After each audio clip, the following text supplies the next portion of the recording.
sexy on Secular Sexuality.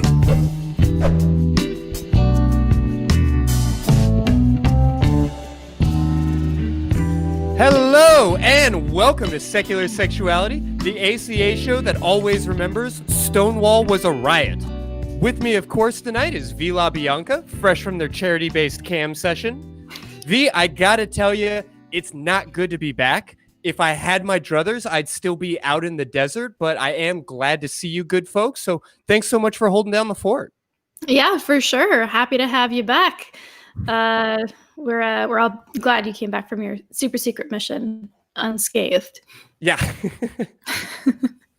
Well, I really enjoyed the conversation that you had with Johnny P. And I guess I have to sort of acknowledge the adeptness that y'all approach that topic with, because here we are again, you and I, as two white folks in this incredibly important moment where we are wanting to acknowledge and highlight the important things that are going on in our world and going on in our country without necessarily knowing how to add to that voice. So I really appreciated the ideas around allyship and everything else that y'all brought to the table.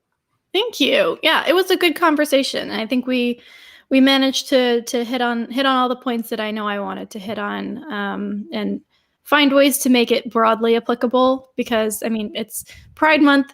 It's going to be Juneteenth next week. Mm-hmm. So there are a lot of kind of converging social movements that focus on being allies and allyship as a whole. So I thought it was a good episode. Yeah, no, absolutely. And I got to say, I hate to think of myself like missing the first episode of Pride Month, but Pride's a little bit different this year, right? Like, yeah, it is.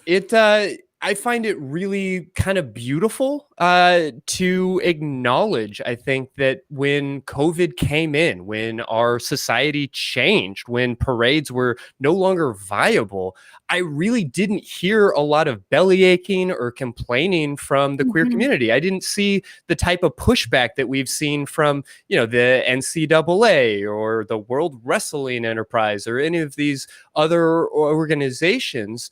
Which I think is a really important thing. But now that we're in this different cultural moment where there are maybe more pressing issues to focus on, I have to say I really applaud the voices I'm hearing in the queer community that are no longer like sort of dutifully sitting back and saying, it's a shame we got to miss Pride this year. But there's more of a sense of like, this is a sacrifice. This is something that we need to set aside a little bit. I love the Marsha P. Johnson quote that is getting a lot of traction right now, where people say, no pride for some of us without liberation for all of us. Yeah.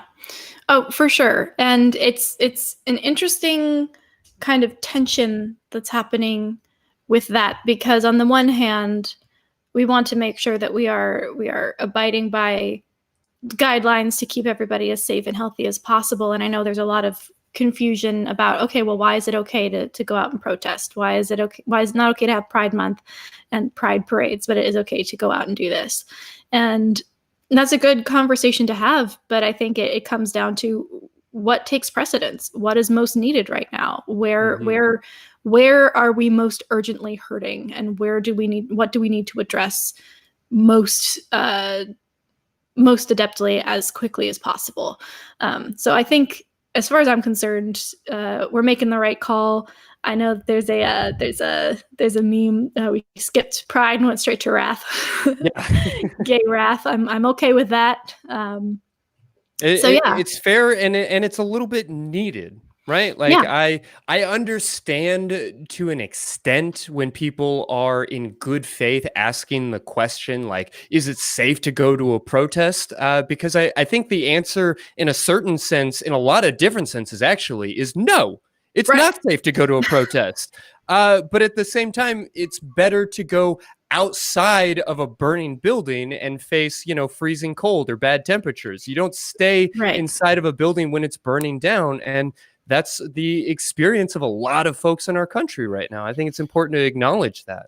Right, exactly. There is nowhere comfortable right now. And welcome to what better way to ring in Pride Month than everybody experiencing what discomfort and this feeling of ostracization. Oh God, it's been a long day. I feel like it's in a way very validating to have everybody acknowledging that this is an uncomfortable and dangerous time. And yeah, like welcome to a lot of people's lives that you are now experiencing for the first time. Yeah, well, and it's 2020. Like, did we really anticipate Pride looking any different this year? Hard to say. Oh my goodness. Well, I want to, of course, take a moment to greet all of you and thank you so much for watching. We are going to be finally tackling a number of your questions. We've been combing through. There's a number of great emails that we haven't been able to respond to over the past couple of weeks. And so we're here tonight at 512-991-9242. We want to hear your questions. We want to know what is on your mind right now, because none of us quite know what's going on, but we're all in this together and trying to sort it out as we go along. So with that, I'd love to jump into the first voicemail that we have and go ahead and take a listen. Hey guys, thank you for the show. Thanks for this episode. I'm really working on learning how to be a better ally myself. My question is, how do we have loving and constructive conversations with our family or friends that say racist things, but then don't really believe that racism actually exists and think it's pretty much just a made-up issue? Thank you. Bye. We all took a big swing, I think, at trying to answer that question last week, but I think it's one that is on all of our minds right now, right? Yeah. Like, how do we bridge that gap? How do we not be assholes who are just adding to the aggression and the violence in the world, while also being sure to keep fighting the good fight, right? To keep pushing forward on these issues. Yeah, I'm going to kick myself because I don't remember which person I followed tweeted this. It was one of the people I follow who regularly puts out really good content, and I'm absolutely blanking on the name. So this is not me. This is coming from one of the Black activists who's been very vocal and, kind of a leader in terms of what to do next. What are we doing? Where should we be putting our priorities here? And she said that forget about your racist uncle. Like, we were hearing a lot of conversations for white people to say, hey, go talk to the other white people in your lives and try and fix them and try and mitigate their misunderstanding and educate them and do that work there. And she was like, no, who cares about your racist uncle? Move your focus from correcting the people in your circle. Of course, if something happens, of course, flag it down, say, well, actually, bring education into that conversation for sure. But when you're thinking about fighting the good fight and making a difference, put that energy into other areas that are more conducive and focused on the people who are actually struggling right now. So worrying about what Uncle Ted thinks is just another way of centering white people in this conversation. Mm-hmm. So maybe sometimes just leaving him alone, letting him do his thing, and moving over here and contributing to an organization that is helping people get out of jail after being jailed for these protests, or elevating voices in whatever way you can, or donating, or calling out your politicians, writing letters. There are so many other things that you can do that are productive that should be the center of your focus. And I thought that was such a great reminder and just a reshuffling of my priorities, because I was in the same position as the caller, where I was like, oh, I have so many people in my life who need to know this stuff, and how do I get it to them in the best way possible? And I was putting all my energy into the other white people in my life. And I'm like, wait, no, restructure this, move in a different direction. So that's kind of where I'm coming from with that. Yeah, and I think it serves to highlight some of the maybe bad faith arguments that we just keep bumping into, and Mhm. the like value in just walking away from that. Because I mean, the caller is presenting this idea that somebody might legitimately believe that racism just doesn't exist, or at least not on a meaningful systemic level, and that's just so silly on its face, right? Like that's a hardly a thing worth even arguing about at this point. And in preparing for this episode, I found a half dozen different articles that all were titled, "There's overwhelming evidence. There's, it's undeniable." Like these things are established science. And if you choose not to be interested in science, then yeah, I guess that's fine. But also, we're here at the ACA every week trying to promote the idea that science matters, that information and capital T truth is important, and there's just no point in continuing to fight that battle. Yeah, there's really a benefit to living in the age of information, and that is if you don't have the information, it's probably your fault. And not always the case. It's certainly not always the case. Sure. But if you are unable to conceive of racism being systemic or being a problem, that is more damning to you and your interest or your ability to do research than it is to the claim itself. Mm-hmm. Yeah, it's fair to say. So I guess moving on to the next step, I wanted to take a quick moment to acknowledge a conversation that you had with Johnny P last week when y'all were talking about or reading a email. Just to super briefly recap, this was somebody who had written in expressing that their partner had really lied to them and taken advantage of them in a lot of ways before having sex with them and then disappearing. Yeah.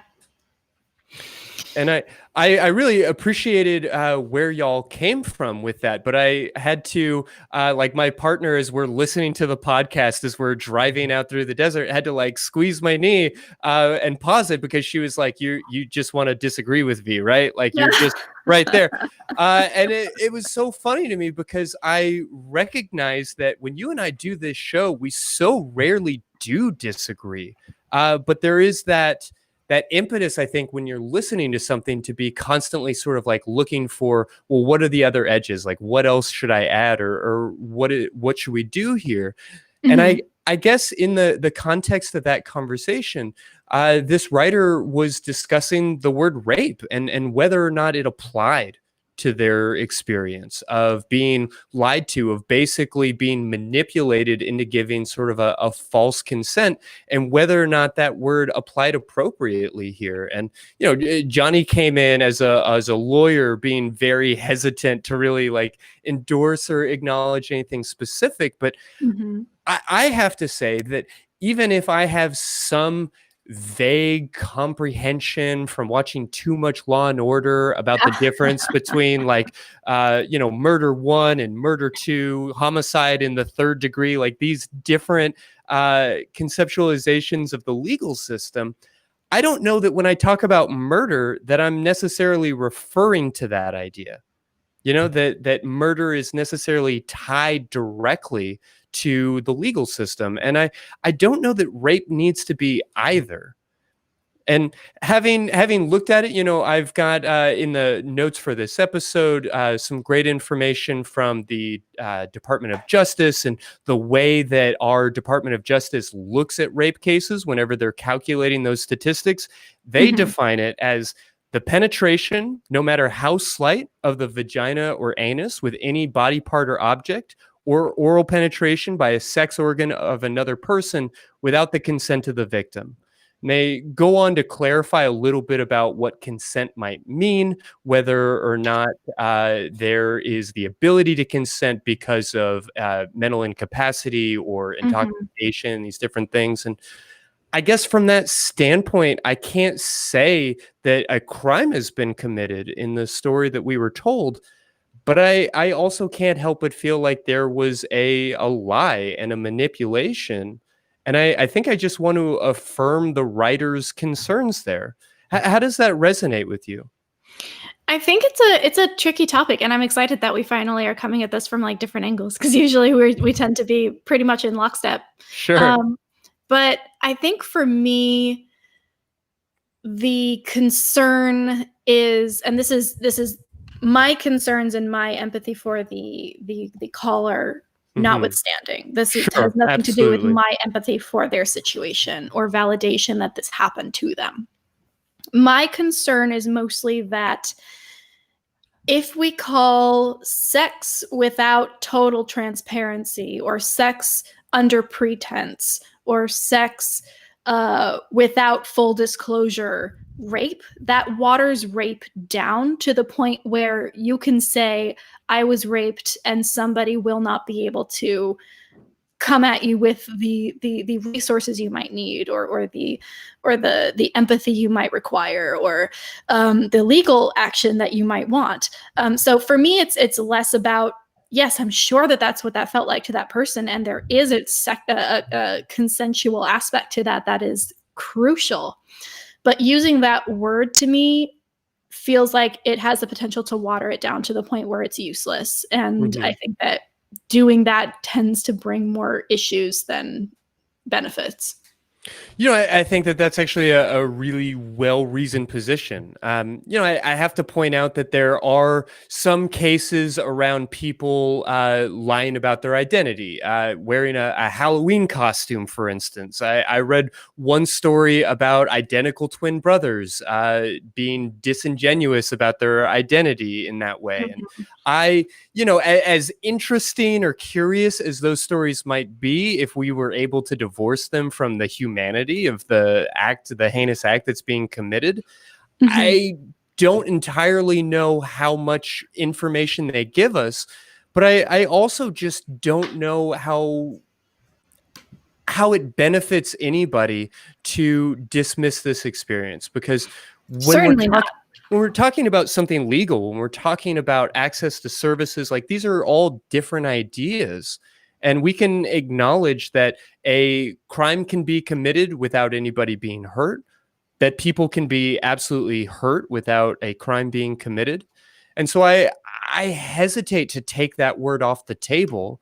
But I also don't disagree with you, which is, I suppose, an uncomfortable place to be, only to say that I wanted to maybe present some different angles for the audience, and let people kind of mull that over, because this is a uncomfortable space, and it gets, for me, at the heart of a really important issue in our society, which is just how difficult it is to actually prosecute or identify or label a rape.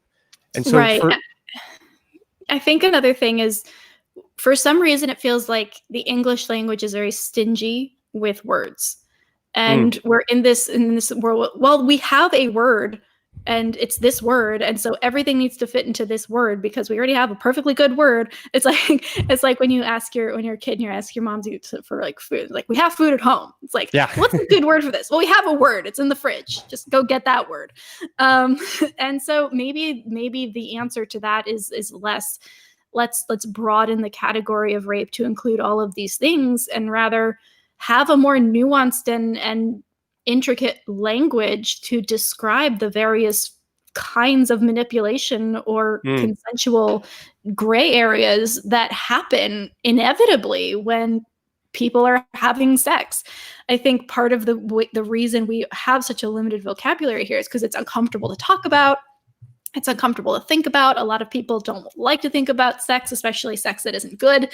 But if we have these other words for things, I don't know. I guess it's my question is, why not just make up a word that doesn't detract from the severity of one thing, but adequately describes something that is tangential to it?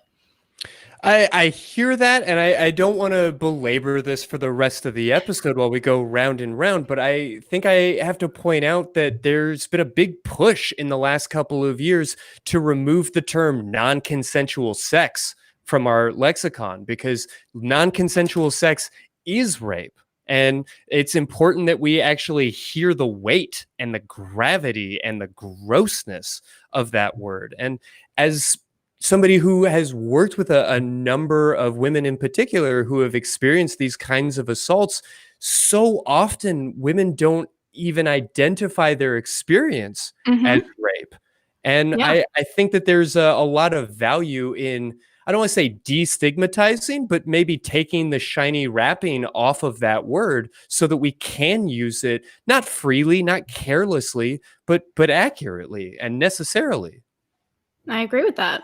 I think we found a common ground. We found our middle ground there. I think Okay. we found a middle ground. Yeah. Well, fair enough. That seems like as good a time as any to jump on the phones and speak with Valerie here in Texas. Yeah. Sounds good. Let's do it. All right, let's do it. Valerie, you're on the air. You wanted to talk to us about gender dysphoria. What's on your mind tonight?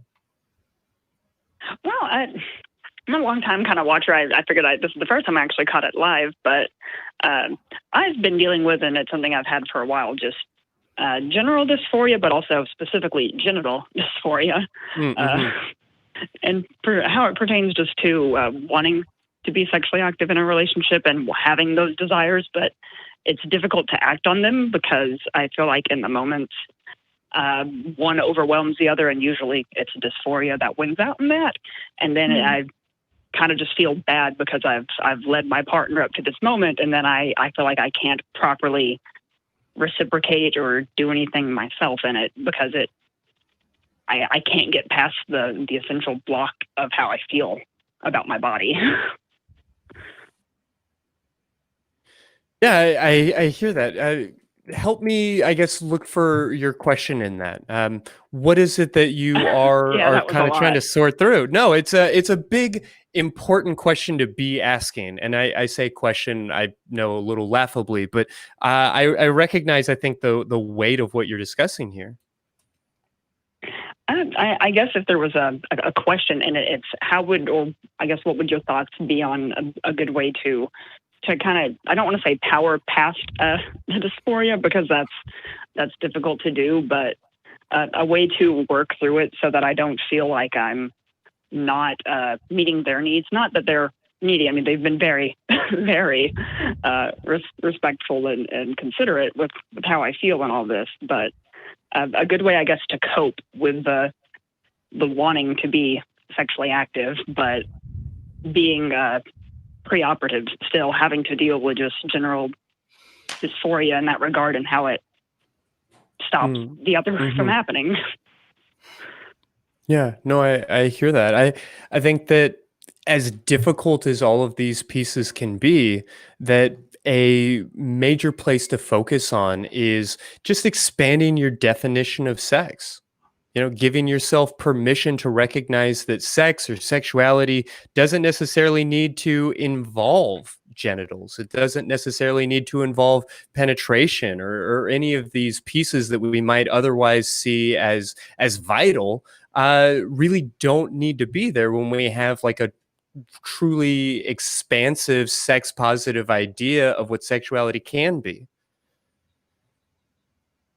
I get that. I do.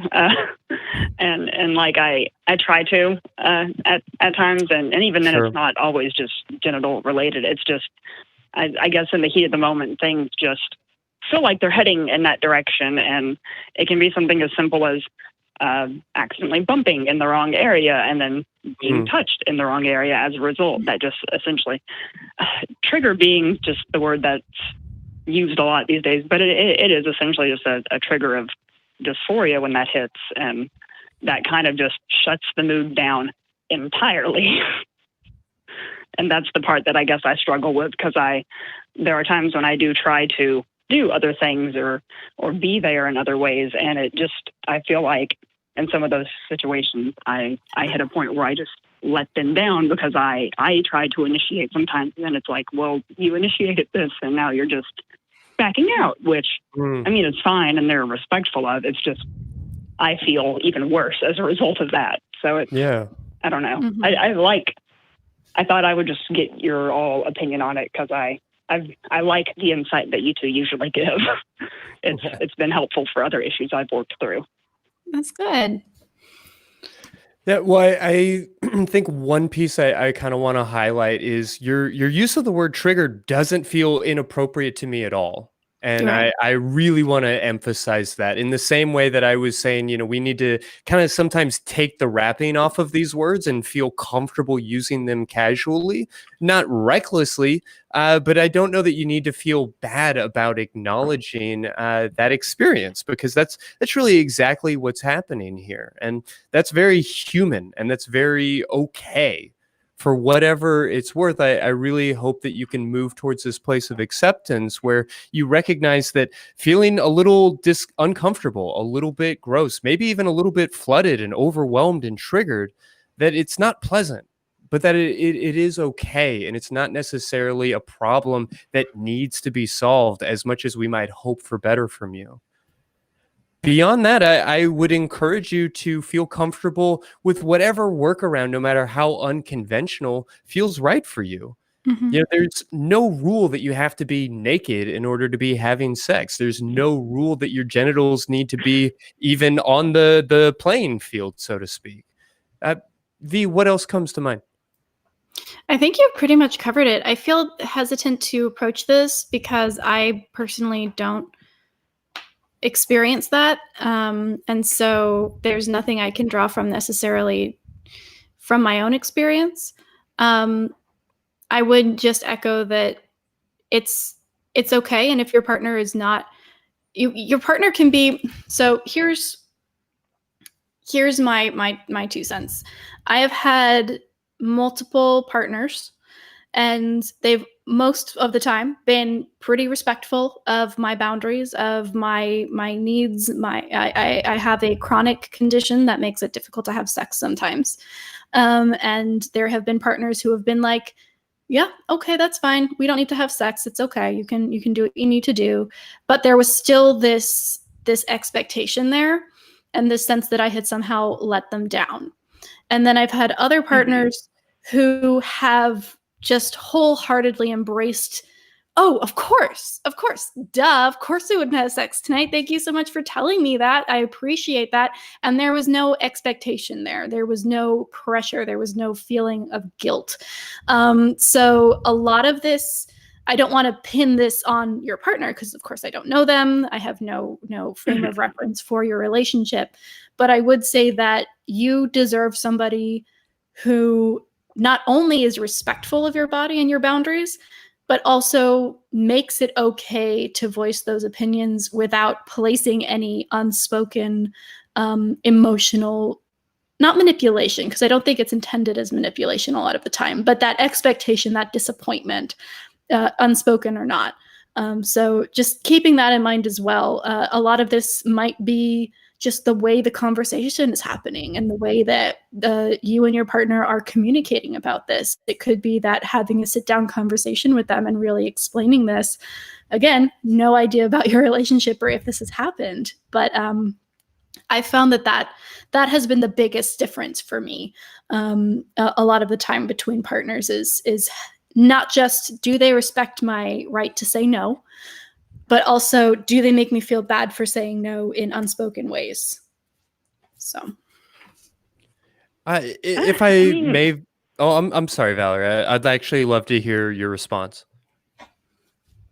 I was just going to say, it's not really an issue with pressure or anything like that coming from my partner on it. It's more, these are things I want to do, and I feel like I'm not able to just because of dysphoria essentially becoming like a block, a mental block, and kind of a physical block that I can't get past in the moment. And that's where, I don't know, I'd say, I don't want to say it's internalized transphobia or shame, but it probably definitely is, honestly.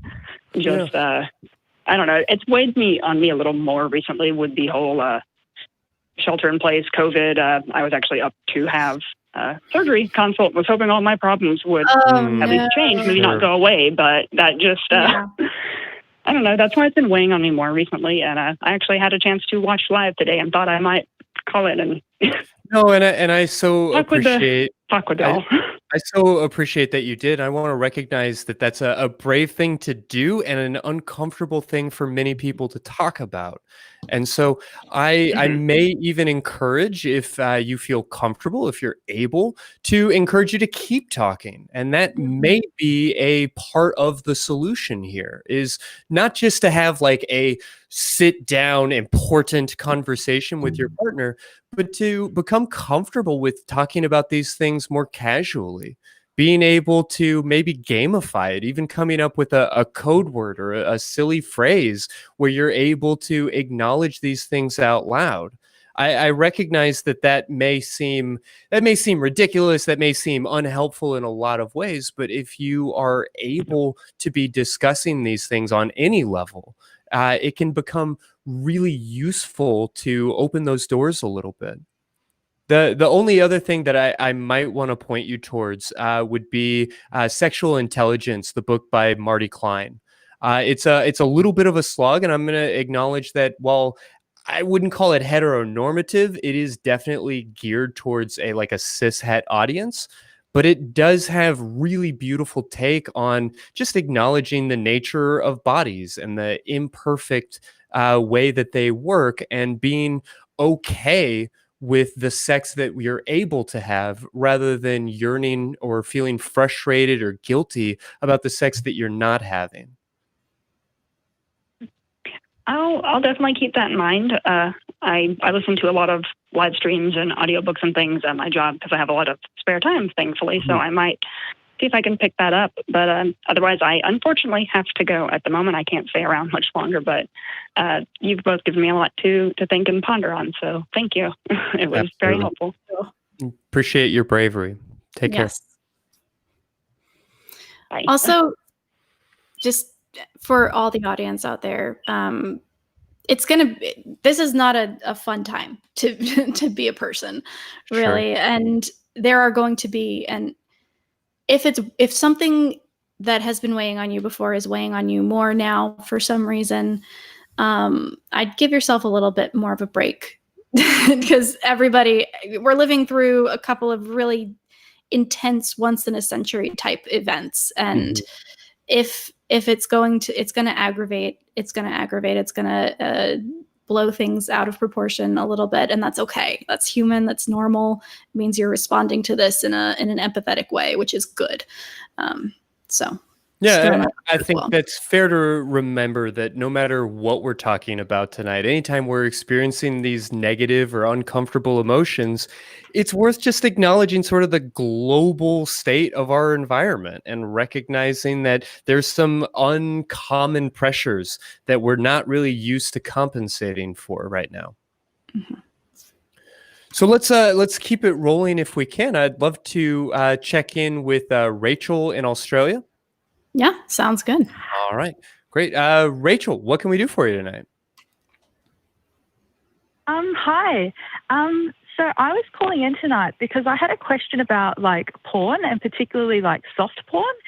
And so I was wondering, do you think that it has any kind of negative impact or is damaging to a normal, healthy sex life, in a long-term relationship? Absolutely can be, but mostly no. I think a better question, or maybe an identical question, would be, is golf good for a marriage? Is golf good for a sexual relationship? Sure. Yeah. If you like playing golf together, it can bring you closer together. It can give you a hobby. If you like playing golf by yourself in order to blow off some steam, in order to give your partner a opportunity to have some time to themselves, in order to form relationships with other people, golf can be absolutely great for a marriage. It can also destroy a relationship by taking up too much time, by taking up too much money, by taking up too much energy. I don't know that porn needs to be viewed as anything different than that, because it really is just sort of a hobby. It really is just sort of a experience or an activity. The sexual nature of it, I don't necessarily know needs to impact your relationship in any meaningful way. How does that resonate with you, Rachel? Yeah, I mean, that sounds similar to what I had kind of come to realize myself. I'm a newly deconverted Christian, so I've only been calling myself an atheist for about a year. And so I guess just like growing up with that purity culture and the no sex before marriage and porn can be addictive and all of these messages, it kind of gets confusing. And then when I left, I was like, is it really that bad? Like, is it okay to consume it in a healthy way? And I guess that's kind of where I was coming from. Yeah, and I might even walk back some of the concerns about a healthy way. You know, I picked the metaphor of golf just because we don't really ask that question very often. We don't see somebody carrying around a set of clubs and think to ourselves, oh, he's one of those. You know, we don't necessarily involve ourselves in this like moralistic judging of other people's sports habits. You know, and as far as the research and what we understand about the effects of porn on the brain or any of these other components, they show overwhelmingly that sex is not addictive, that pornography is not addictive, that you're not rewiring your brain or dosing yourself with chemicals in any meaningful way different than you would be with any other activity. If you're curious in kind of following up on that a little bit deeper, I'd really recommend the works of David Ley. He's written The Myth of Sex Addiction as well as Ethical Porn for Dicks, which is, in addition to being just a great title for a book, a really interesting examination of some of the hand-wringing and pearl clutching that we see bundled with religion and with these organizations like Fight the New Drug and these other sort of aggressive or judgmental stances that just aren't grounded in science. That's really interesting. I've kind of heard similar things because of what I study at university, but I've never really looked into the science of it a whole lot. So I'll definitely look into that. Thank you. Yeah, so I have to ask out of curiosity, what is it that you're studying that porn is coming up? Because even as a sex therapist, I got all the way through my master's degree without anybody wanting to talk about it. I study psychology, and one of my my professors is actually studying porn, and so he was talking to us about it in class one day. That's absolutely fascinating. I'm really glad that hopefully more and more programs are actually discussing sexuality. The truth is, here in the States, the vast majority of therapists have maybe one course on human sexuality in their entire professional career. Now, that's not true of all of them, but that's true of a lot of programs. So I'm glad to hear that may be different where you are and is hopefully changing worldwide.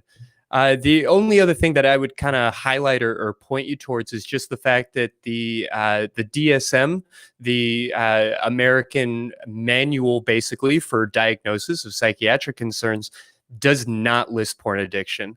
The World Health Organization has some very loose information about it in ICD-10, but by and large, there just isn't any data supporting it. There's just very active media campaigns supporting this idea that porn is somehow dangerous or problematic. And I think, well, do you think it's also mainly like churches and Christians who perpetrate that message as well? Because like in my experience, that's what I found, is that most of the time when I heard those messages, it was from like Christian sources. Absolutely. I mean, this show itself is kind of founded on the back of a book on that exact idea. When Daryl Ray wrote The God Virus and Sex and God, he was talking about the way that religion utilizes sexuality as a way of maintaining its congregants, as a way of keeping people addicted to religion, if you may. And the truth is, there's a lot of value in trying to control somebody's sexuality as a way of controlling them. None of that validates or legitimizes the junk science that's being used to propagate these ideas. True. Cool. Well, thank you very much for taking my call. Yeah, absolutely. Thanks so much for giving us a call. You have a great night. All right. Thank you. Take care. All right, V, I think you may have been muted there for a moment. You back with us? Yeah, can you hear me? Yeah, absolutely. Okay, good, perfect. I was just going to say, for whoever is interested in this topic, especially as it correlates to American society, I'm reading this book called Sex and the Constitution by Jeffrey Stone, and it's really good. And it is a law book, a book about like law and how laws have been passed constitutional. Oh, I seem to have lost you again. I'm going to give V just a moment to settle their mic and make sure that we can get all this taken care of. But in the meantime, I'm actually going to jump in with, I guess, a old new friend. Johnny, what can we do for you tonight? Hi, Christy. How are you doing? Hey, not too bad. Little bummed to be back and to, I guess, take back the chair you were keeping warm for me. Well, thanks for lending it to me for a little bit. I was calling because, we're all in quarantine and when we're having conversations with people that we haven't talked to in a while to check in to see if they're okay. And I talked to some of my friends and, the conversation starts meandering into current events and then it starts morphing and changing. And this old rag came up again, and it was as follows. So same-sex marriage is now legal, Sure. but the left better be careful what it wants because... I'm sorry, go right ahead. What's that? Oh, just that the 5-year anniversary of the Obergefell decision is, I think, in next week or 2 weeks from now. The 25th, yeah. 25th, yeah. Oh, that's fantastic. I ended up reading a selection from Obergefell versus Hodges at a friend's wedding, and it was a great honor of mine to read something from the Supreme Court that made me glow with happiness as opposed to bad decisions like Quincy versus Ferguson. The end of Kennedy's majority decision I actually have framed on my wall. It's a really beautiful passage for anybody who hasn't checked it out. We'll make sure to drop that in the footnotes of this episode, actually, because I think it's an important thing for people to see. It is. But what the question that came up, or the conversation topic that came up, and I do apologize if you dealt with this on the show before, but it was this. It was, well, now that same-sex marriages are legal, what's to stop 3-person marriages between consenting adults, 4-person marriages between consenting adults? What's the argument that would stop it? And I guess the other question is, should we stop it? What do you two think about it? Well, I mean, I have to start by saying that'd be awesome, right? Yeah, right. Like if we were on a slippery slope that would lead towards like true marriage equality, that does not feel problematic to me. But I also feel like it's not necessarily a great or honest argument. What do you think, V? So I'll go ahead and just let you know that I just don't buy that argument. Like, cars are legal, so what's to prevent people from building spaceships? Like, guns are legal, so why don't people have bazookas? I just don't necessarily see how that slippery slope makes any kind of logical sense, but maybe I just don't have the proper legal mind. Yeah, can you hear me now? Yeah, we're hearing you. Okay, good. Yes. Okay, perfect. Hi, Johnny. Nice to talk to you again. I'm kind of in the same boat as Christy here. Why is that a bad thing? why would a 3-person marriage be any more problematic than a 2-person marriage? And I think the issue it's always either what's stopping 3 people from getting married and what's stopping, bestiality from becoming legal. And that's always like the first place people go. Those are the two, right? And the only issue for me is consent, right? And if 3 people consensually decide to get married, honestly, I have no problem with that. I don't understand where there would be a problem with that. Outside of preconceived notions. Perhaps there's a legal reason why that I am not aware of, but I don't see why that couldn't also be potentially amended. Like we have LLCs, corporations, nonprofits, these groups of people who legally decided to do something together and are bound together legally. So there's really no reason why a group of more than two people cannot be legally bound together for some reason. So I don't know. Personally, I don't see it as a problem. I'd like to make it clear that this isn't my argument or my concern, but it is something that's come up in more than one conversation. And I think the concern, aside from the inherent, maybe the reaction, the moral outrage that comes from a more conservative perspective, a more religious perspective, there may also be logistical aspects to it, like health insurance benefits, child custody issues. I see those as not stumbling blocks, but obstacles to navigate. I see those as things that need adjustment. Policy needs to be crafted and carefully crafted, because it could be quite difficult to navigate that without a fully thought out plan and philosophy of it. But I don't disagree. When I met with it, I don't disagree, but those issues are already existing. Right? Like, let's acknowledge that Obergefell passed, marriage equality became available nationwide, specifically because individual states had ideas around whether or not two people could be married and get health insurance, could be married and get adoption rights, and these different types of things. And so the Supreme Court felt that it needed to acknowledge the universality of the right to marriage in order to assuage some of those issues. And even 5 years later, there's still some complications around health insurance and in these different problems. But what about the three-partner committed relationship? What about the married triad that may not be legally connected, but that is in every meaningful way married and still doesn't have access to health insurance, doesn't have the ability to adopt a child, doesn't in some cases have the ability to like rent a home together because they are considered to be three separate families? Landlords often look at that type of detail, whether or not people are married and not wanting to have like three unrelated people in the same house. These issues already exist. The law is meant to get out of the way and facilitate these things, in my mind. Okay.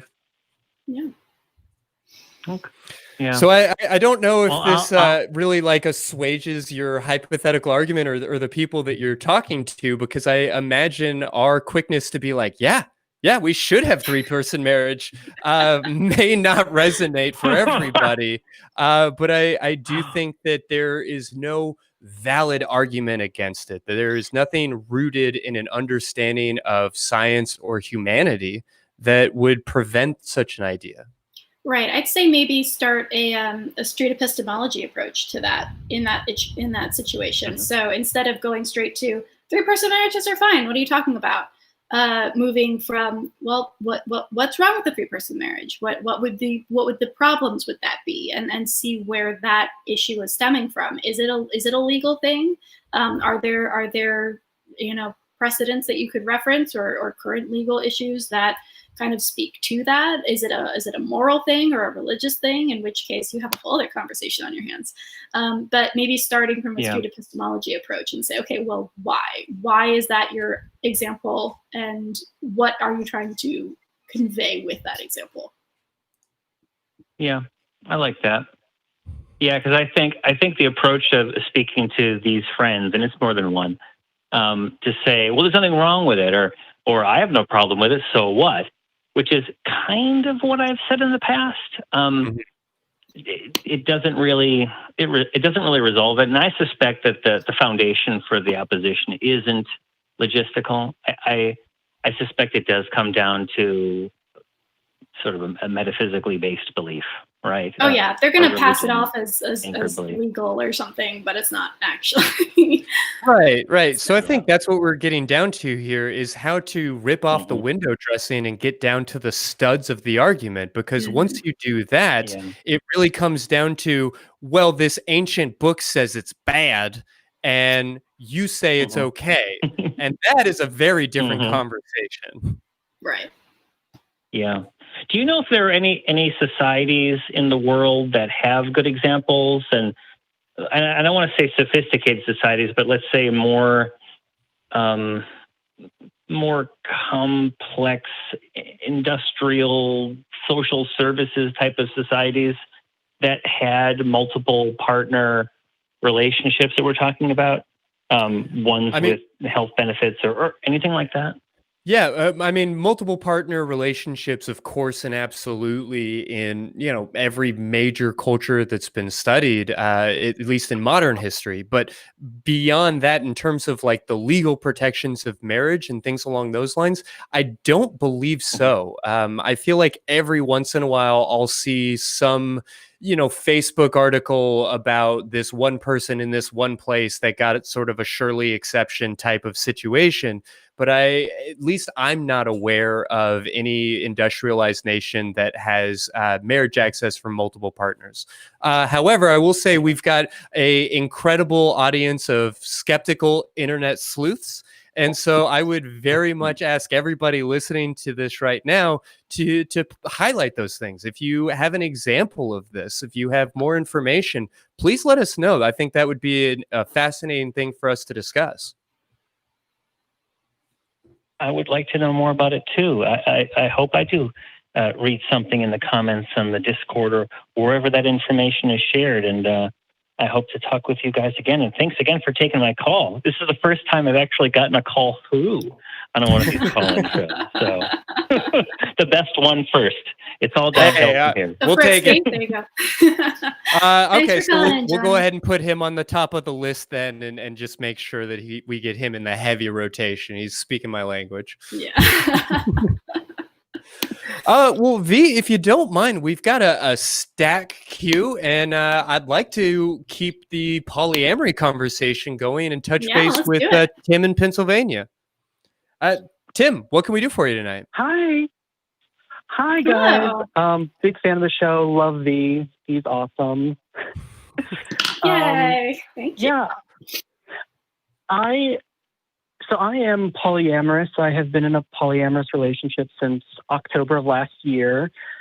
Very happy. The thing is that I grew up religious and specifically Methodist, but I've left Methodist. I am now a Quaker, actually.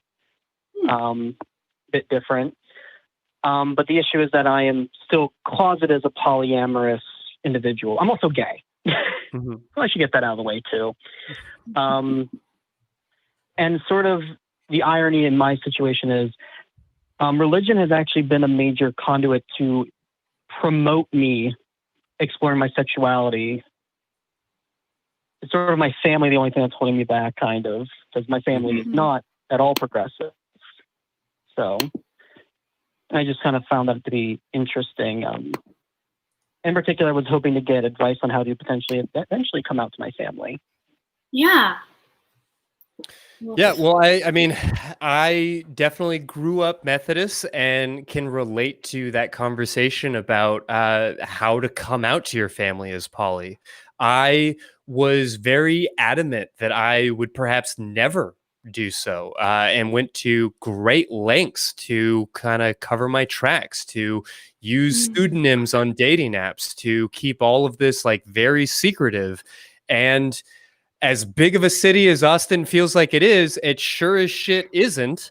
And once my kid sister found out and came up to me and said, "I'm only mad that you didn't tell me," it was like, well, what do I care? And so I, at that point, was able to, post a video and really just sort of broadly came out to everybody.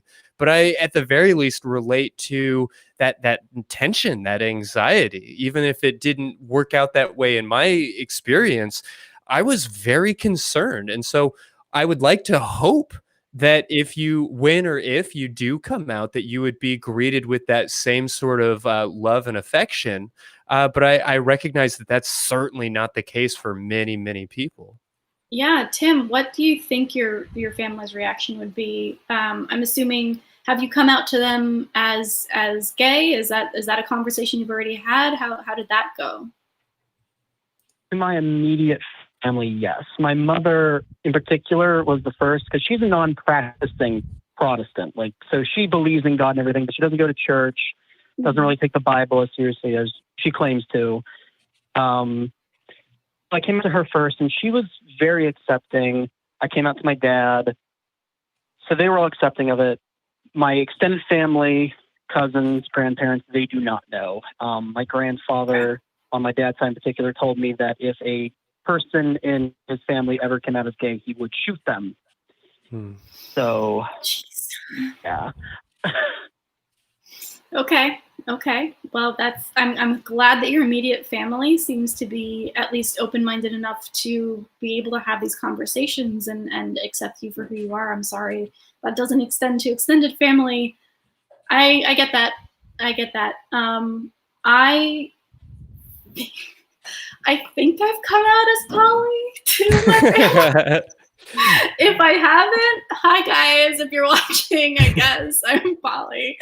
I mean, at this point, I imagine your family just sees you as collecting like infinity stones. Exactly. No, like at this point, I think they just have like coming out fatigue. I'm just constantly like, also this. So one way is just like beat them into submission by coming out as everything all at once. But I think I have. I think it was not the most concerning of the different things that I've come out as. So I think it got downplayed by the coming out as atheist and the coming out as bisexual. But the way that I approached it, the conversation that I remember having, at least with some family members, was, okay, which of your kids do you love and which ones do you not love? Mm-hmm. And that was kind of a shocking thing for them to comprehend. And they're like, what do you mean? I love all of my children equally.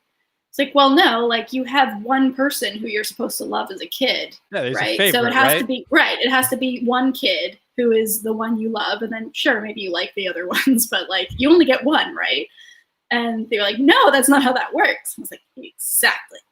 I was like, okay, which friend of yours, what is your one friend? Give me, who is your one best friend? Like I have many friends. No, you can only have one friend. It's only acceptable for you to have one. So my approach was using other forms of relationships where it was totally acceptable, expected, and would be weird if not, to have love and affection shared for multiple people equally, in different ways, of course, but equally and with equal validation. And then I just turned that into, okay, why is it different for this one particular case? And you can certainly point out that plenty of wonderful families choose to have one child. And that is the amount of time, energy, whatever that they have available, that they choose to love one kid. But oftentimes families will have a child and think to themselves, I have more love to give. And they will at that point endeavor to have another child. And maybe they will, maybe they won't, but you can relate to that experience of having one kid and loving them deeply and truly and being in many ways satisfied with that relationship, while also having something of a yearning and feeling like there's more love that you have to give in your heart. And I think that's an experience that a lot of poly folks can relate to. I adore my partner. I'm very happy with them, but there's just a sense that if I could, I would love the opportunity to share more of my heart with more people. And I think that metaphor resonates really well with parents that are looking to listen. There's no rhetorical strategy that's going to convince somebody who is adamant and in their bigotry or in their dismissiveness of your identity. Yeah, those are actually very good. I actually really liked all that you said. Well, and I hope that it resonates with them, which Yeah. kind of brings up a second question that you can, sort of mull over as you feel comfortable. But I think it's worth asking yourself, how important is it to receive their acceptance, to receive their approval? And I'm not suggesting that it isn't important in the least. I will say that having had that experience and having just gone through what I've seen and what I've personally realized, I've come to the position that I could not be happy, could not be satisfied if I was forced to go back into the poly closet, so to speak. And if that's not everybody's case, that's not everybody's truth. I know that for myself, I will never be happy lying about these things. And I think it's worthwhile to ask yourself that same question. Yeah.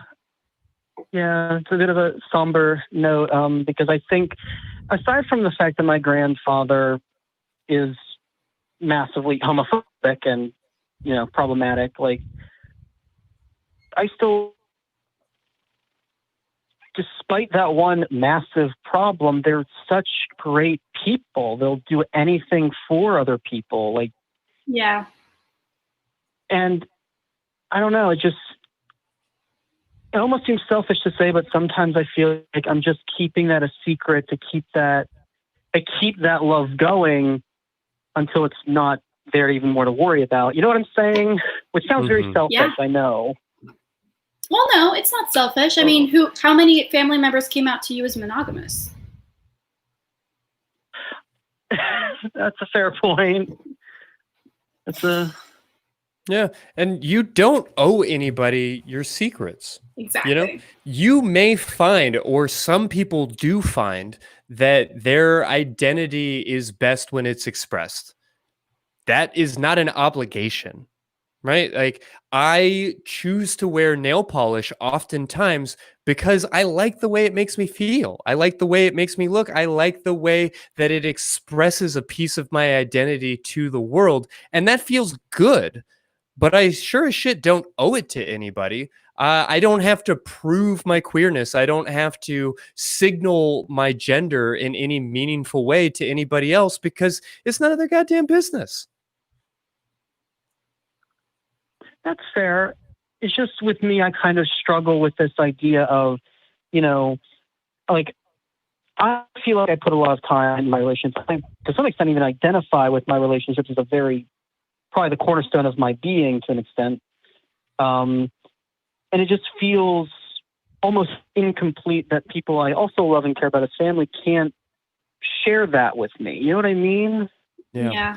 It's sort of like I want to share that aspect of my life with them as much as a straight monogamous couple. They share their lives with their family like everyone else does. Mm-hmm. But that whole part is blocked off to me for the sake of just, I don't know. Yeah. I mean, I hear you. I just had the opportunity to meet my partner's mother about a week ago, and that was a meaningful, important moment for me. It mattered. And it's not a moment that I would ever want somebody to keep from me and that I would want to keep from you or anybody else listening. I know that we are kind of maybe going back and forth in a certain sense. And so I guess I just want to establish that whatever you choose to do, you're within your rights. You don't owe it to anybody to come out. You don't owe it to anybody to stay in the closet. Whatever you feel is going to make you the happiest is your right and your choice and your decision. And I just want to let you know that, there are dozens of people in the YouTube chat right now cheering you on and sharing love with you. So whatever you choose to do, you've got support from this community. And I hope that you're surrounded by loving, considerate, and caring people in your life as well. Aw, thank you. Well, you guys probably have other calls, so I won't hold you up too long. Thank you for calling, though. It was so well phrased. I feel like, I don't know. You presented your picture and expressed yourself really well. And if I could say one thing, taking taken away from this is if you tell that exactly that to your family as you're coming out, if that's what you decide to do, that, hey, I want to share this with you. I have so much love, and I love all of you, and I want you to be a part of that love and that celebration. And I just want what all of you guys have, and I want to be able to share that with you. That's very poignant. That moved me. So even just being that open and honest and expressing that, if they are open to hearing it, I think that would be a very impactful way to go. And I definitely don't want to be dismissive of the gravity of all of this, but if you choose to show them this clip, I just want to make sure to say, Grandpa, Tim deserves your love. Don't shoot people. Don't shoot people. That's a shitty thing to do. Don't do that. It is a very shitty thing to do. Yeah. It's frowned upon generally. Generally, yes. Yeah. All right. Thank you guys for everything. Thank you, Absolutely. Tim. You take Wishing care. you luck. All right. Well, we are just moving on through them. I think we've actually got a similar question that is worth hitting on. If you'd like to talk to Mark in Dallas. Yeah, let's do that. All right. Mark, let's keep talking about coming out. What's on your mind? Hello. Man, this is weird. I didn't think I'd get on here. Sorry. You're good.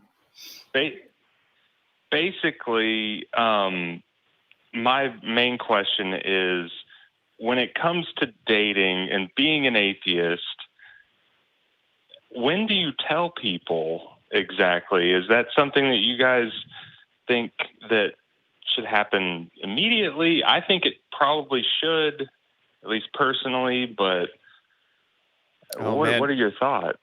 Yeah. Well, I feel like I'm going to frustrate anybody who's watching this episode by just being like, do whatever you want. You have choices. Because that is where I come to it from.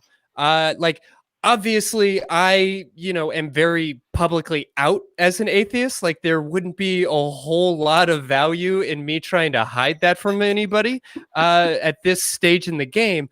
But at the same time, I put it right there in my profile because I know that that's going to save everybody involved a hell of a lot of time.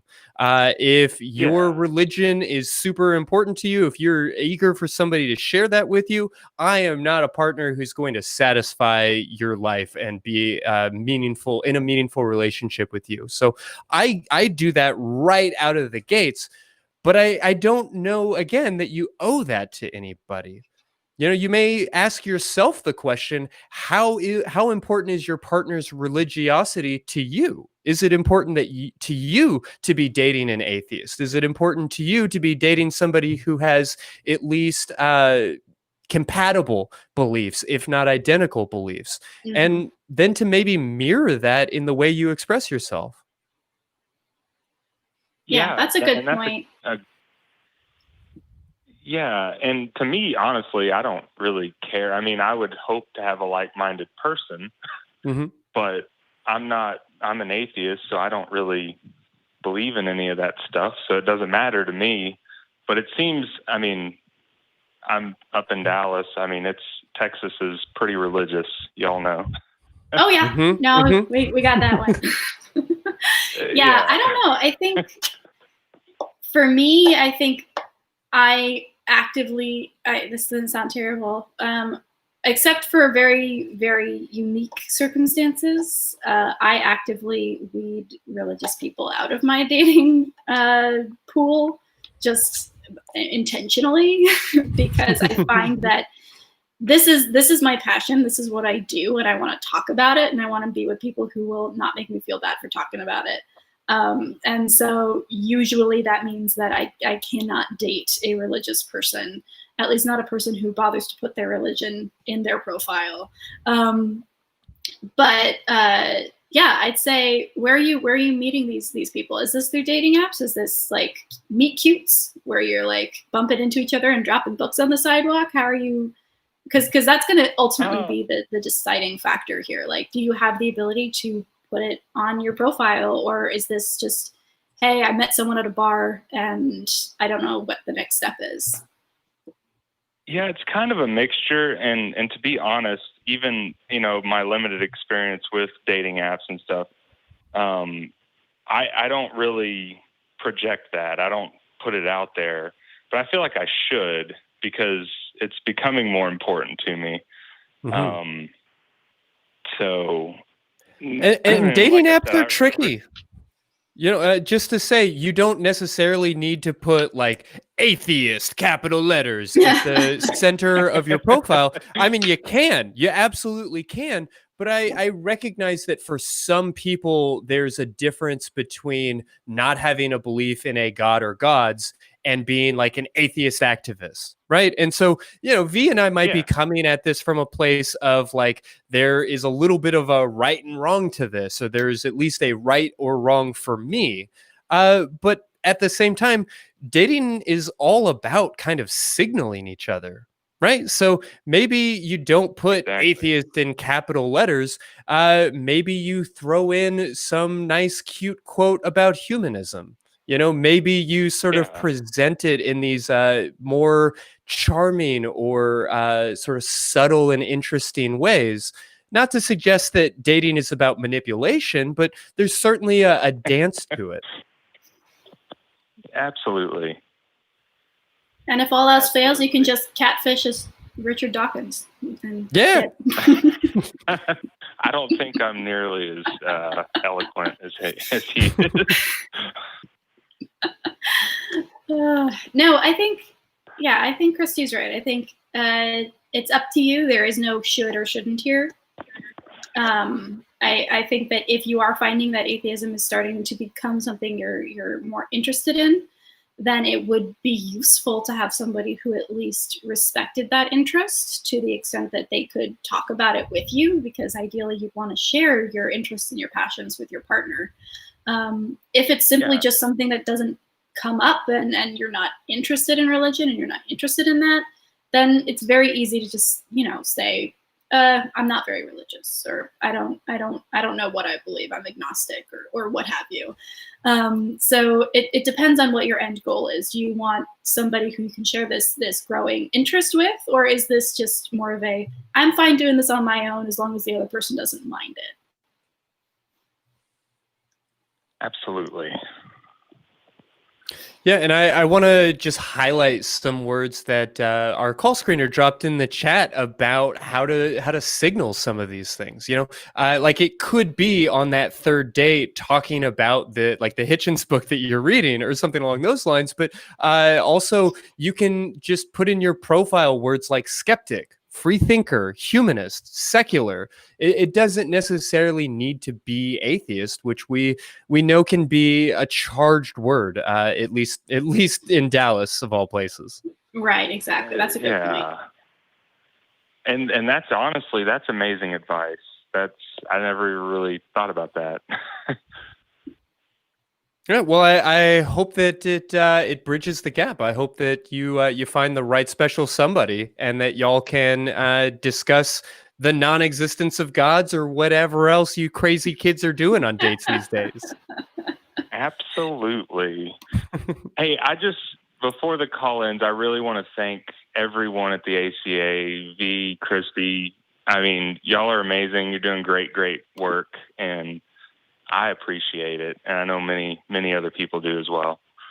Thank you. Hey, thank you so much. And to the extent that I can, I just want to toss that backwards to the half dozen people that are all making propping V and I up here on the stage, making all of this happen. But we really appreciate it. Wow, I thank you for calling in. Yeah, thank you. Have a good night. All right, V. I think we may be. I've never kept statistics on this, but I think the way we're running through them, we may be about to hit our most calls per episode. I think so. And this next call is like way too interesting for me to not take. So let's go ahead and fit this in while we can and touch base with Eli in Canada.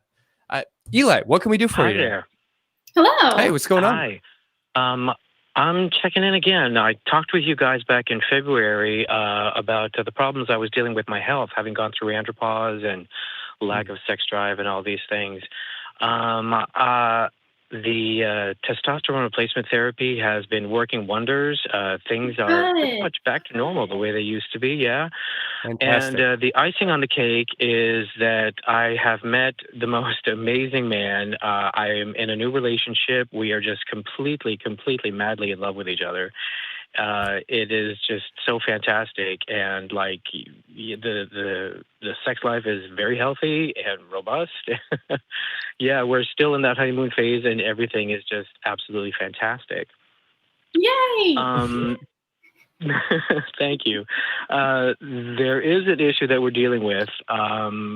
Is my sexual history as being a porn performer, as having a porn channel.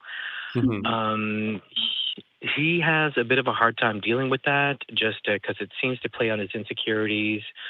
Every time the topic comes up, he says that it makes him feel sick to his stomach. I don't know if it's jealousy or what it is. The thing is, he feels so bad that it makes him feel bad, because he wants to be open and accepting of it, but he just has a hard time dealing with it. And to be perfectly frank, we don't really know how to deal with this, where to go with it right now. Yeah, well, let me ask you this. You said whenever it comes up. How often is it coming up? Is this a piece from your past? Is this something that is still relevant in a lot of ways? What are some of those aspects? It's still relevant. Yeah. I'm still active on my channel. Okay. So yeah, you're continuing to perform, and every time you say, "Hey, honey, I'm going to work," he's getting a little bit uncomfortable because he knows what that means for you. That's kind of the case. Well, not so much that aspect of it, because he actually has been helping me out with it, which is beyond amazing. The problem is like the sexual history, like older videos of me with other people, dealing. I mean, I understand it can be difficult dealing with a partner's sexual history, but in this particular case, it's kind of out there for the world to see. It's kind of in his face. He's been going out of his way to avoid that sort of thing, but he knows it's there. And when the topic comes up, yeah, it's difficult. Yeah. Let me ask you, what is I'm sorry. I think I heard you say something along the lines of, I don't know what it is. I don't know what his concerns are. And I'm wondering what he's expressed. What is he actually telling you when this comes up as an issue? I understand that these visceral reactions, when we get into our sympathetic body and we're in that fight or flight kind of space, often our communication skills plummet. But I am curious if you feel like you really have your finger on the pulse of how he's feeling. I feel that it's insecurities and jealousy. He's just he keeps saying that he's afraid of losing me and that sort of thing. And I keep reassuring him that nothing that I've ever done in the past is going to interfere with what is between us now. Like the past is the past. It's it's history, but that history still lives on in video form, and kind of having it right there in his face, so to speak, is difficult for him. And I just don't know what to do to help him with that. Yeah, I don't mean to belabor the point, but I guess I am still a little confused on what he's expressing, right? Because I hear you saying that you see him as potentially being insecure, as feeling jealous. And if you haven't had a meaningful conversation where he's felt comfortable and safe expressing sort of specifically what his concerns are, I'd really encourage you to have that conversation, and not to see it as like the conversation where you sit down and you really like hash it out, but rather as a casual, continuous sort of questioning. Is it his concern that, here you are, this like sexy porn star, and he couldn't possibly deserve you? Is it that you had this like wild life of adventure and he can't measure up to you? Is it because he thinks that he's not going to be enough because you're going to want, all of these like sexy choreographed experiences that he's not able to provide? Like, I just think it's really valuable to create a space for him to share those things with you, and then to react based pretty much more or less exclusively on what he reports, on what he's telling you he's feeling, on what he's telling you he's needing. We can certainly infer, and we can offer our partners things that they haven't asked for. But I think it's important that we try as much as we're able to focus on what they're actually saying. Right. Yeah. We've had discussions like that, and I think the problem is that for him the feelings are kind of ambiguous. Like he's having a hard time pinning down exactly where it's coming from. That's basically, I think, the root of the issue is he's having a hard time identifying those feelings within himself. Yeah, that makes sense. Yeah, I'm sure that's fair. Yeah, I mean, there are. I know I've struggled with partners and feeling jealousy in the past, and the thing that made it feel better was realizing how much of that was social pressure and how much of that was being put on me from the outside. And one thing that could be contributing to this, and this is certainly not to put any of this on your profession, past or present, but there is a stigma against sex workers, and there is a cultural, that sick to the stomach feeling that culturally has been perpetrated to the detriment of a lot of people. But it could also be him working through the idea that, these assumptions that I've made, consciously or not, about an industry, about what it means to be a sex worker, about what is entailed in that, you are deconstructing that together as a couple. So a lot of this might not even be a you and him thing. It might not be you at all. It might be very much based on how he is reconciling, coming to grips with a social narrative that is no longer serving. Mm-hmm. Right. Yeah, that makes sense. There very well could be an element of that at play. Absolutely.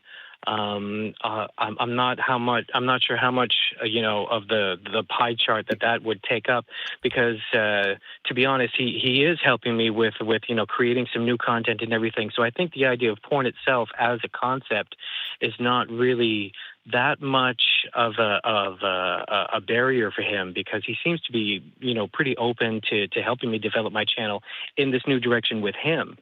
It's just he just seems to be, like you said, have this visceral reaction to my experiences in the past with other guys. Mm-hmm. Yeah, and let's just acknowledge that it's valuable to listen to our body's reactions. If something makes us gag, if something makes us freeze in place, if something makes our heart start racing, that's useful information, and it's something we should listen to, but it's not something we should obey, right? I've certainly used the metaphor on this show before. I think everybody listening to this would more or less agree that if we are trying to place a moral value or a judgment on something like an open heart surgery, that we would all recognize that that's a good thing. If we're going to put a point system in place, that being able to fix or replace or repair somebody's heart is valuable and beautiful. However, if you were to put me in a glass operating theater and force me to watch an open heart surgery, I'm going to puke all over the place. So we can't necessarily assume that just because something makes us sick to our stomach that it's right or wrong or good or bad or otherwise. Right. Yeah, I understand. Yeah, it's like placing your own value judgment on it in a subjective way rather than looking at it more objectively.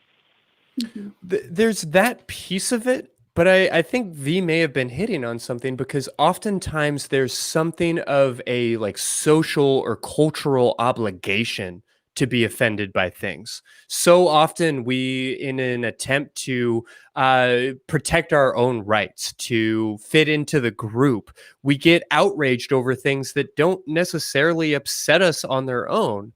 And so I wonder if there's opportunity, if you have other friends, if you are in community, for him to be interacting with other sex workers, with other sex worker couples in particular, and to just normalize that experience. Because I think so often there is a sense that he owes it to somebody or owes it to himself even to feel outraged, to feel jealous, to feel upset, and to recognize that other people might not feel that way. People that he may know, may respect, can have incredible value. That's just on top of the fact that if you're doing sex work, I really strongly encourage you to have sex worker friends, to be in community in some capacity. Right. Yeah, that makes sense. Makes sense. Yeah. There's also just this is a shift that happened for me after realizing that polyamory was something that I could do and actually really wanted. And that is that jealousy is completely normal and natural, and even has very like psychological and biological reasons behind it. And so when I'm with a partner who also understands that and who doesn't treat my twinges of jealousy as, how dare you be jealous? Why are you jealous? It's ridiculous that you would be jealous. You have no reason to be jealous. Instead of going off on a more defensive route, and I don't know about your relationship or if this is something that you have had a conversation about, but for me, I know having a partner and being a partner who accepts jealousy as completely normal and something that we can talk about and work through and figure out and deal with, and maybe it's not always going to be, might not always go away. It might be a thing that we just have to deal with, but the pros outweighs the cons. So even having these conversations in a way that fosters open communication and non-judgmental acceptance of this, not as something one of us is doing something wrong, but of course, there's going to be jealousy in a situation where one partner who is madly in love with the other and is in this new butterflies relationship with is seeing them with other people. I understand that. That makes sense. That's not an unrealistic or unreasonable thing to feel. What would be unrealistic and unreasonable would be to hold it against you, or to hold it against themselves, or to let it negatively impact a relationship that otherwise is going really well. So just having this open communication and understanding that this is normal, this is natural, this is not something that either of you should be taking on yourself as a problem. It's just something to talk about. Yeah, and let me frame what V is saying. Think about it. Think of jealousy the same way that you might think of tiredness or exhaustion. Like, it's a natural human reaction. It doesn't feel good. There are certainly things that can exacerbate it. And if you were keeping your partner up all night by stomping around the house or just being a total asshole and like waking them up while they were sleeping, then yeah, you should feel responsible for that. At the same time, when my girlfriend wakes up in the morning and she's got a headache and she didn't sleep very well and she doesn't feel very good, I might make her a cup of coffee. I might help her get ready for work. I might help her get out the door on time. But I also don't feel guilty about the fact that she feels tired. It's not really my obligation or responsibility. I care about her and I can support her through it, but it's not my job to feel bad about it. And I think that you can begin to see jealousy as just a natural bodily reaction, because bodies do things that sometimes are helpful and sometimes are frustrating. They just do them, and that's okay. Right. Yeah. I mean, I have tried to be as supportive as I could, and try to ease his mind about, because he, like I said, he feels bad about feeling bad, and I try to encourage him to talk about it and not to be open with his feelings and to share everything. and to not hold back, and to just to know that he's in a non-judgmental space where he can express himself without fear. That's something that I've really, really gone out of my way to try to foster in this relationship. I just, I guess I just wasn't 100% sure how to be more supportive for him, Yeah, well, But, I yeah, mean, I the really- answer might be just accepting that you might not be able to fix this. No matter how many cups of coffee I brew or how great my eggs taste, I can't make my girlfriend who hasn't slept all night feel not tired. And that's okay. Right. She'll live. It sucks, but it's okay. Yeah. Also, it might just take All more right. time. If it's a new relationship, then this might be a thing that you guys continue to talk about, and having that patience and allowing the other person to build on what is being fostered in this relationship, because it might have been very different in past relationships, right? And this might be a new experience for your partner. So allowing them to Right. slowly rebuild a sense of what this relationship looks like and what a healthy relationship looks like that is full of communication and acceptance and openness, that's going to take a while if that wasn't their past experience. And so just being patient and not rushing it and allowing them to be upset if they need to be, and build on that themselves is also very, very helpful. Mm-hmm. Right. Yeah, what I've been calling the learning to live with each other phase of the relationship, learning each other's idiosyncrasies and Yeah. quirks, and yeah, I guess that just falls under that category, doesn't it? I guess so. All right. Well, I thank you so much, so much for your time. You guys are awesome, and I still love you guys. You're fantastic. Thank you so much. Hey, Thank I you for appreciate it. calling, You have a great Len. night. Man, V, I don't know how I feel about this episode, because I feel like most of our advice is just like, oh, so you have a problem? Well, you could do whatever you want, and you might not be able to fix it, but that's okay. Just deal. Like, these problems aren't necessarily going to go away, and that's all right. Well, I think that is the gist of most of these calls, but I also think that that's not the message that people get. People get that there is a way to do things, and if you don't do it this way, then everything's going to fall apart and it's your fault. So if we can just combat that with the opposite, I think that that's useful. Yeah, well, and then just the nature of humanity. Like I have to acknowledge that I spent a lot of time as a therapist walking through these kinds of spaces where I'm like, yeah, it's okay to be mad about that. No, I don't have a way for you to not feel mad about that. But like, also, you're going to be fine. I'm Mhm. not here to dismiss you, but these feelings, as unpleasant as they are, will pass, and that's okay. Right. Also, we don't know any of these people. Yeah. I mean, apart from Johnny, kind of. Like we don't know what their lives look like, and I certainly don't want to overstep and make an assumption that one direction would be better than another. But if we can lay out kind of a menu of options and say, hey, here's some of the things you can try, hopefully they choose one, they pick one, and they apply it to their life in a positive way.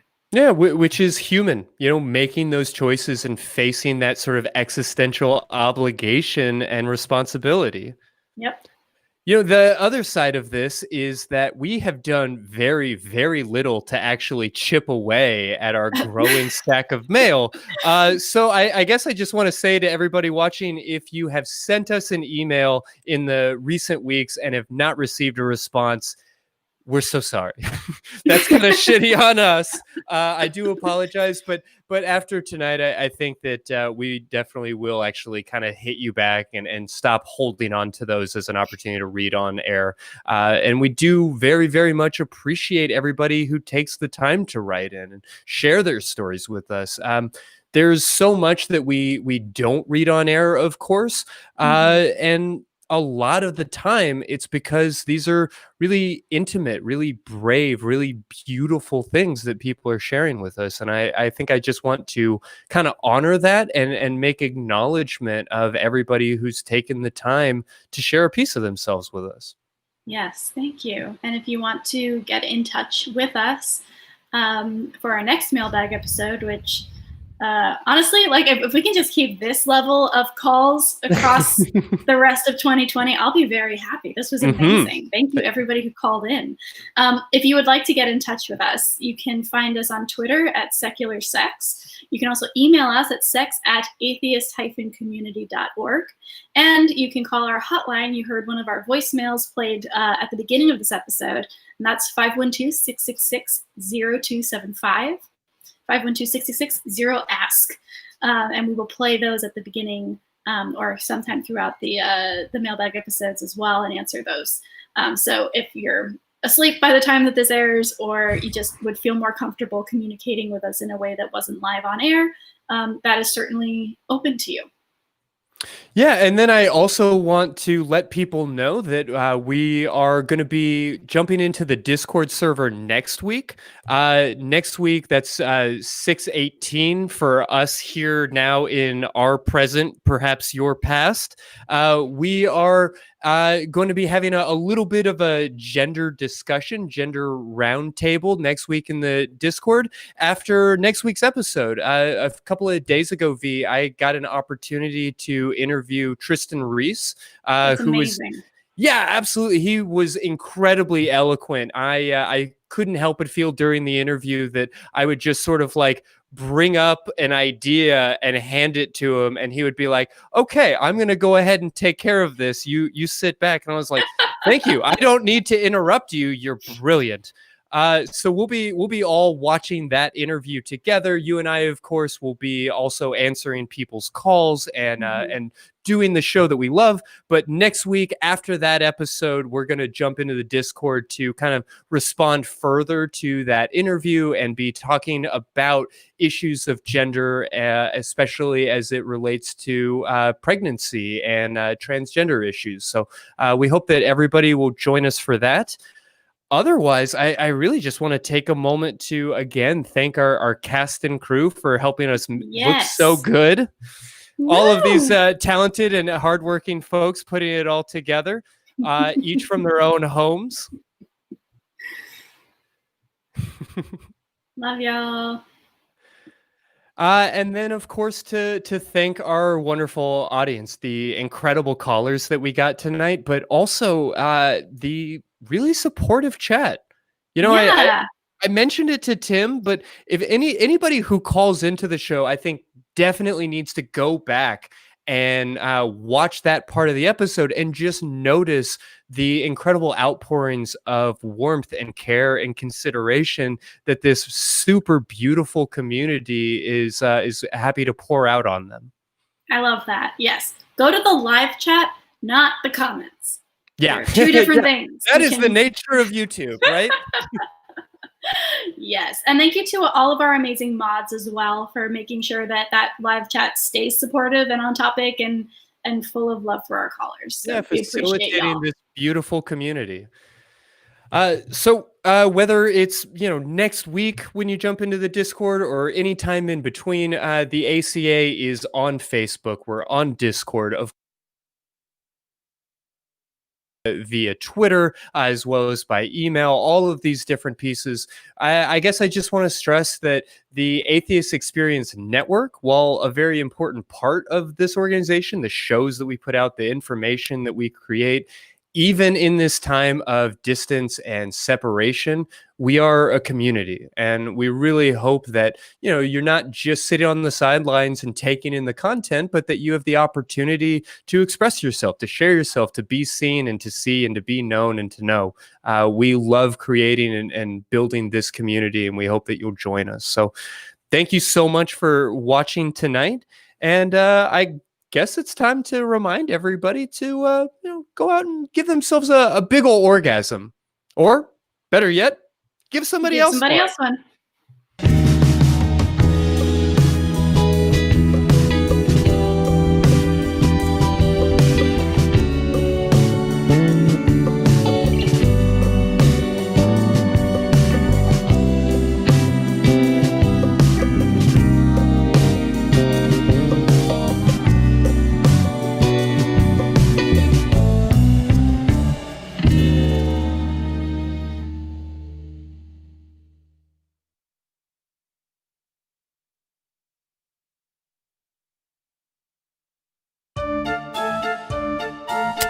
What are we doing, man? What are we doing? No, you're done.